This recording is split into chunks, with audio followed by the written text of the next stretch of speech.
Good morning, students. So today is the sixth presentation for LSK3701 Life Skills Science and Technology Teaching in the Foundation Phase. I am your lecturer, Mrs. A. Carrim, and you can email me on ecarrier1@unisa.ac.za. We're looking at Learning Unit 5 today. Okay, so the purpose of this presentation again is just to basically give you a brief introduction to help you become familiar with the content of Learning Unit 5, which is digital technology. This is just a snip from the study guide, to make sure that you understand the content and sections that need to be, studied. So it's basically your introduction. It's always important to go through the introduction so you have an understanding of what the unit is all about. You need to understand the fourth industrial revolution, the 4IR, the digital technology and digital childhood, digital literacy and the 21st century skills. Digital resources for the foundation phase is very important to have access to, as well as the TPAC framework, and finally your conclusion. It's quite short compared to the previous units. So digital technology, it's important that on completion of this learning unit, you should be able to describe, terms like ICT, fourth industrial revolution, as well as digital childhood. You also need to explain the concept of digital literacy and be able to differentiate, between technology as a subject and digital technology. There's a quite a bit of students who have, a confusion between the two. You need to be able to identify and assess a variety of technological resources for the early years, as well as investigate, the range of skills needed for the 21st century.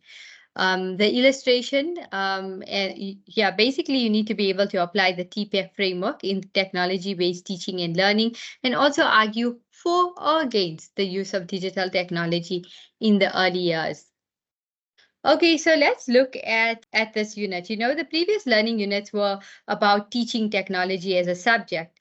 And this learning unit specifically deals with digital technology, also known as ICT, in the early years of a person's life. So if you look at technology, and now we're referring to digital technology, in this age, it's everywhere and it's changing the way we live, we work, we play.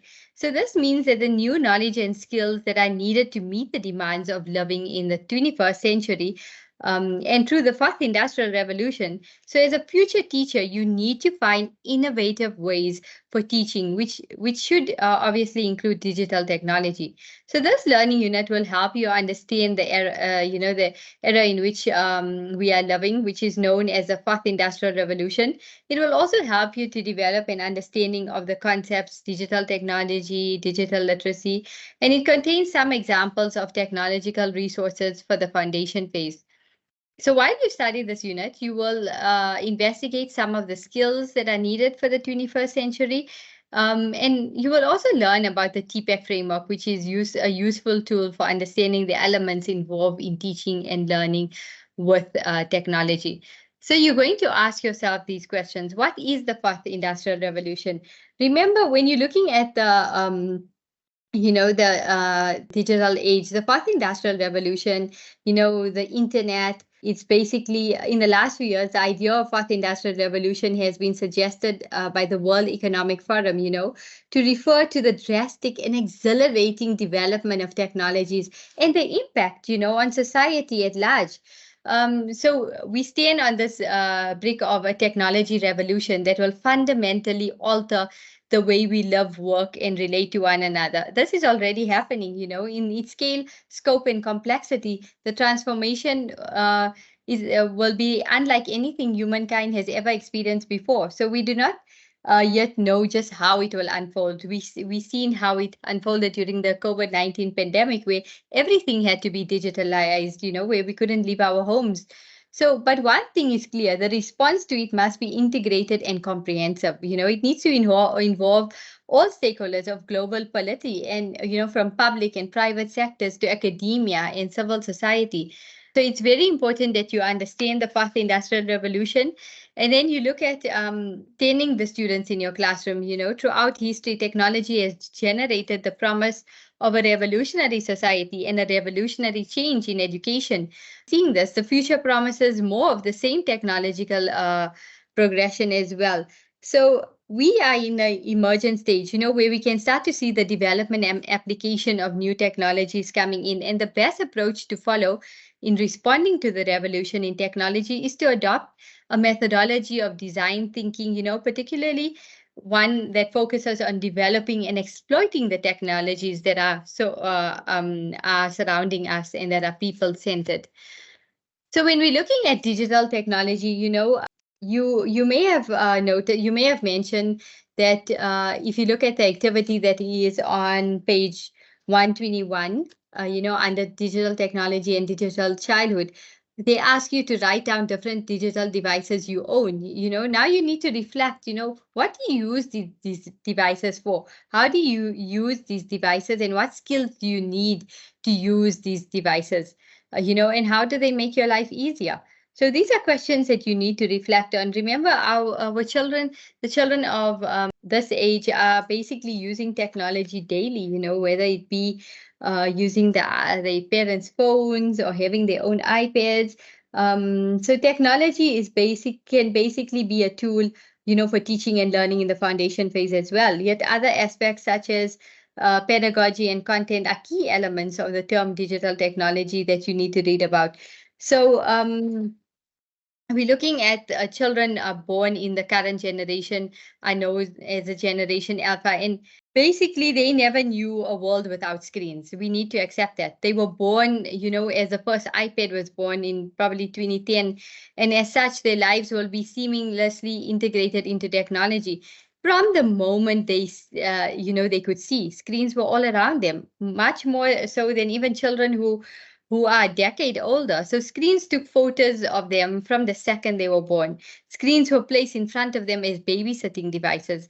We have to accept that sometimes that's the easiest way to distract the students, to the young children. So screens were used at home and at school for entertainment and as education. So at every turn, there has been a screen, and they know innately how to interact with it. Um, I have young kids who actually teach me a lot about technology. So in many cases, children are immersed, in the experiences with digital technologies before their formal schooling years. And they come to school equipped with already developing range of skills and experiences. So remember, computers, for example, may have influenced your childhood.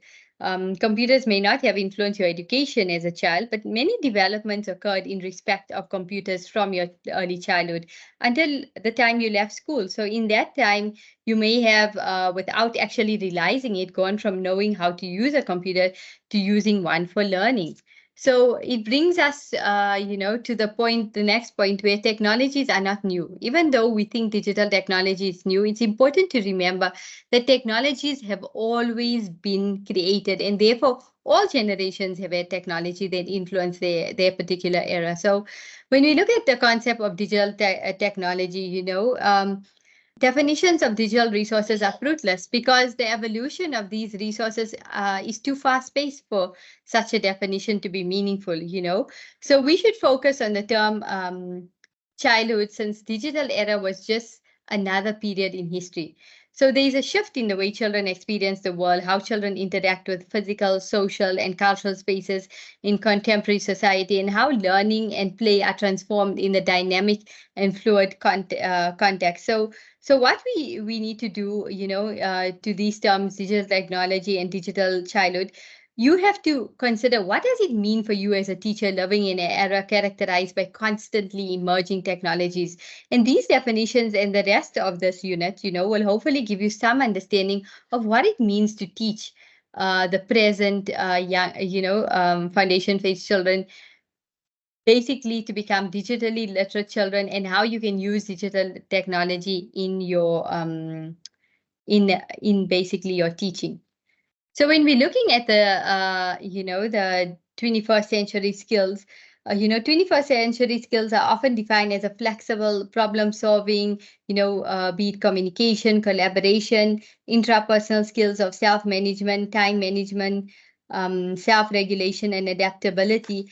And we're looking at the various skills that young children should develop for the 21st century that are covered in the framework, in terms of creativity and innovation. They need to be thinking critically and problem solving, communication and collaboration, flexibility and adaptability, initiative and self-direction, social and cross-cultural skills, productivity and accountability, leadership and responsibility, information and media literacy. So there's a lot for you to read up on, within your study guide. The framework basically provides adults who work with young children with a practical guide, including specific examples of the 21st century skills and knowledge that I just mentioned, so that you can start incorporating it into your teaching. Okay, so now we're looking into the detail of the fourth industrial revolution. When it comes to the fourth industrial revolution, it's very important that you, go through it using these questions as well, so that you don't miss out important information that is required. So you need to be able to list labels and definitions used to describe the innovations of today's new socioeconomic era. And also, what is the idea of the fourth industrial revolution suggested by the World Economic Forum that I mentioned? Who wrote the underlying paper for the annual meeting of the World Economic Forum in Davos in 2016? What is this profile? What is profiled in this paper? What does the technological revolution alter? How should we respond to the technological revolution? And you also need to describe the 4IR progression according to the World Economic Forum. And what does the Industry 4.0 include? You also need to explain the age of global connections, described by Peter 2017. What does technology promise? And reflect on what different authors have noted in terms of the fourth industrial revolution. So this is basically just for you to ensure that you go through the section thoroughly. It does happen where we just read one definition and assume we understand the concept, but it's very important to do that.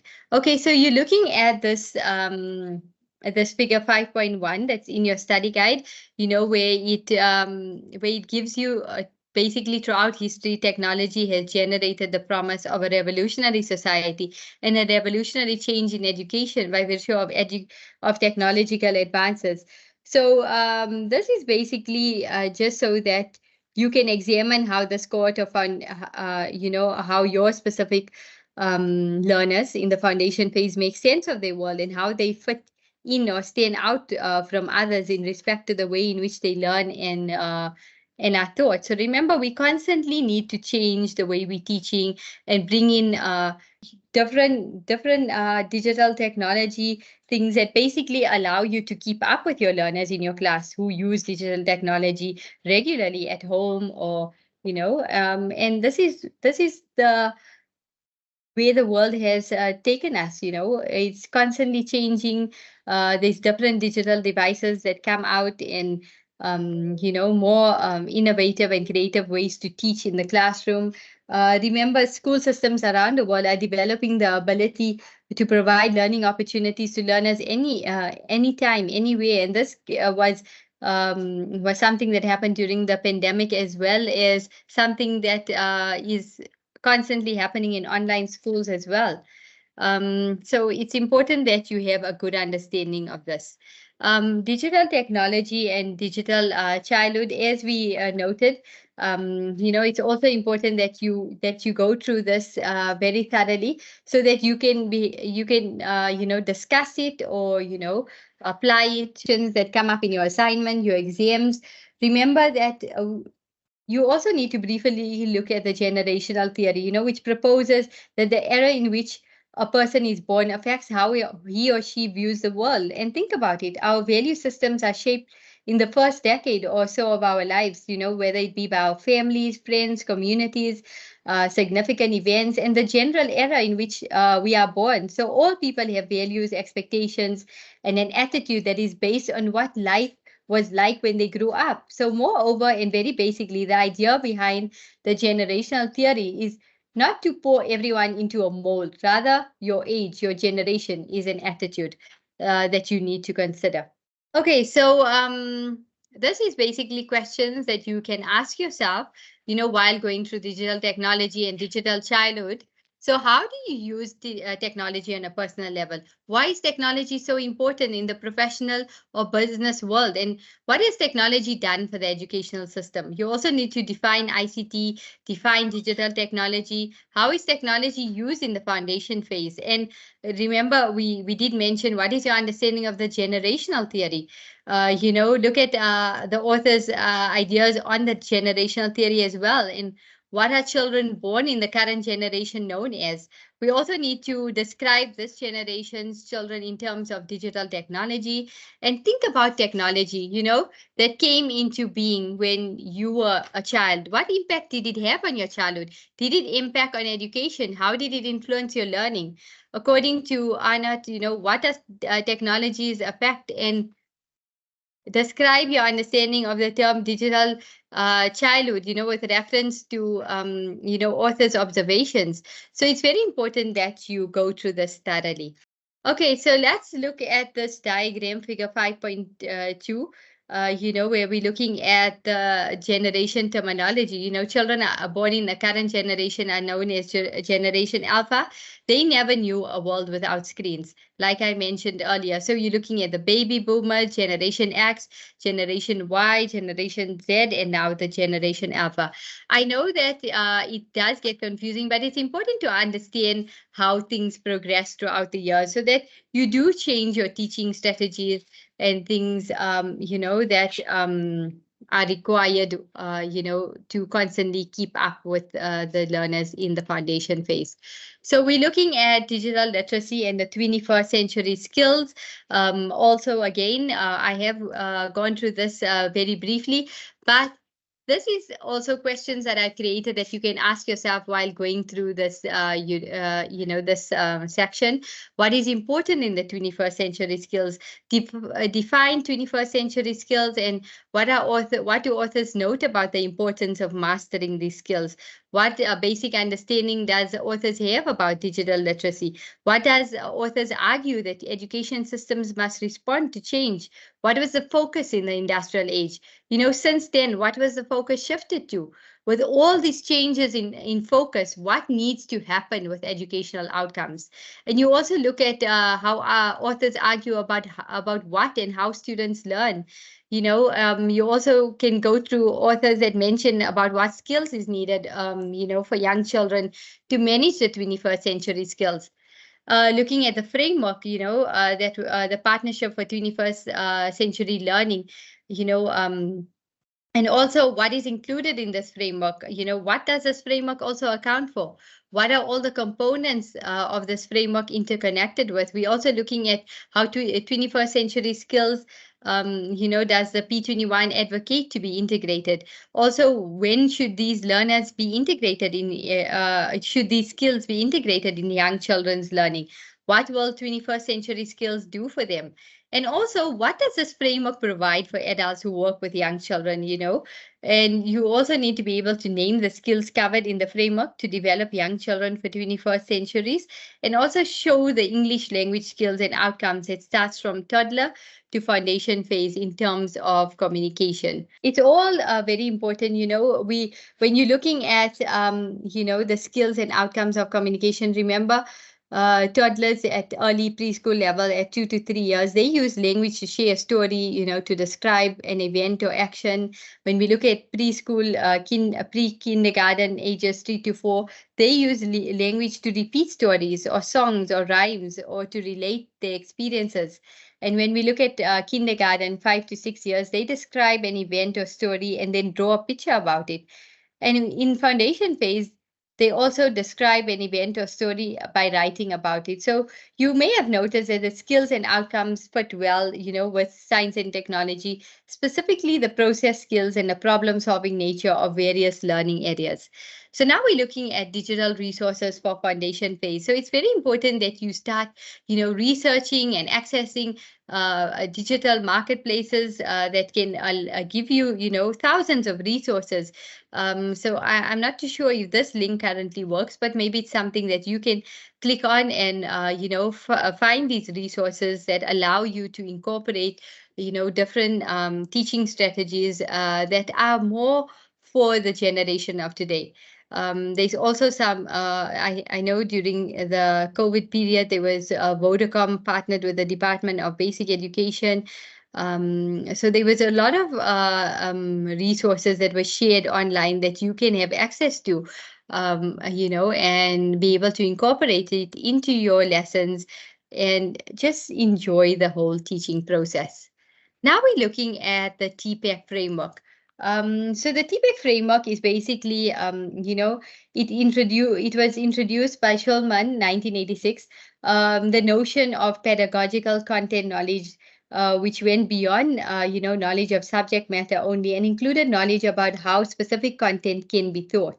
So remember, this author held that there were two areas of focus which were being taught separately, and the one area was teacher's subject matter knowledge and the other was pedagogy. So it's important that you read through, this section thoroughly, because you need to be able to think of activities that you would do with learners using digital technology. And this requires consideration of the TPAC framework, that's described in the study guide. And you need to reflect on whether or not you included all the components of the TPAC framework. Remember, there's technological knowledge, content knowledge, pedagogical knowledge. Pedagogical content knowledge is also technological content knowledge, technological pedagogical knowledge, and also technological pedagogical content knowledge. So it's all information that you need to read through. There's also a diagram, figure 5.2, which conceptualizes, the TPAC framework.